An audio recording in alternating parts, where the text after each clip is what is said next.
Ce carême, mettons les gens et la planète avant tout et donnons avec cœur. À quoi vous fait penser cette affiche et ces mots « mettre les gens et la planète avant tout » ? Oui, c'est normal que ça vous sonne familier, puisque vous avez participé à la campagne d'automne de développement épais. Oui, vous avez été nombreux et nombreuses à signer la pétition dans laquelle nous demandons au gouvernement du Canada d'adopter une loi sur de diligence raisonnable, c'est-à-dire une loi qui fait en sorte que les entreprises canadiennes, quand elles exploitent les sols à l'étranger, elles respectent davantage les droits humains et environnementaux des pays et des populations où elles exploitent les ressources et les sols. Eh bien, la campagne du carême de partage, elle est reliée, car elle vise à nous faire connaître et nous sensibiliser aux partenaires de développement épais qui contribuent à l'amélioration de la qualité de vie et de l'environnement des populations locales qui sont affectées par l'exploitation de nos entreprises canadiennes et aussi qui sont affectées par les changements climatiques. Mais on le sait, nos entreprises, quand elles vont travailler à l'étranger, elles émettent des gaz à effet de serre et tout ça, c'est un cercle vicieux, tout est relié.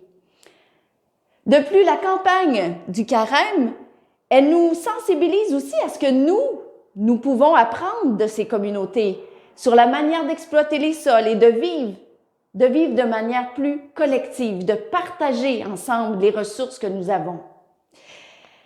Je vous donne un exemple concret. Il y a des gens qui aiment ça, avoir des exemples concrets. Madagascar. Madagascar est un des pays dans lequel développement épais est engagé. Vous savez que Madagascar, c'est la 5e île la plus grande au monde, après le Groenland. C'est aussi, malheureusement, le pays le plus vulnérable au changement climatique. Puis c'est un des pays qui émet le moins d'émissions de gaz à effet de serre. C'est dur à entendre, hein? Alors, Développement épais est sur le terrain. Il a un partenaire qui s'appelle le CDA, le Conseil de développement d'Andohatapenaka, je me suis pratiquée. Alors, le CDA a été fondé pour améliorer la condition de vie et des gens, des populations, mais aussi, là, il y a un axe particulier, et vous le comprenez bien, qui est situé au niveau d'adaptation au changement climatique, que les populations vivent et s'adaptent à ces changements climatiques qui, on le sait, affectent les populations là-bas et partout dans le monde. Le CDA, avec la communauté et donc les acteurs et les actrices qui habitent dans les villages de Madagascar, ils identifient les solutions à la conversion écologique, comme la gestion des déchets, la mise en place de jardins communautaires. Le CDA fait des merveilles. Il y a 51 villages déjà qui ont été transformés grâce à ce partenaire de développement épais sur le terrain. Et je vais vous laisser un lien à la suite de cette vidéo qui va vous permettre d'aller voir les fruits de ce travail sur le terrain du CDA en partenariat avec Développement épais. Et c'est beau de voir les femmes qui se relèvent, qui reprennent goût à la vie, qui reprennent confiance aussi dans le fait de travailler la terre et de s'impliquer dans la communauté.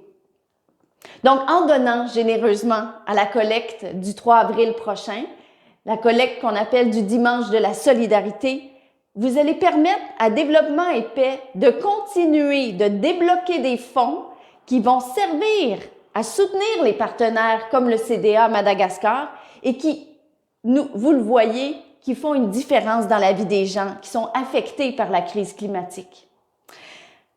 Alors, mettre les gens et la planète avant tout et donner avec cœur, n'est-ce pas aussi, avec lui, nous permettre à d'autres de renaître autrement?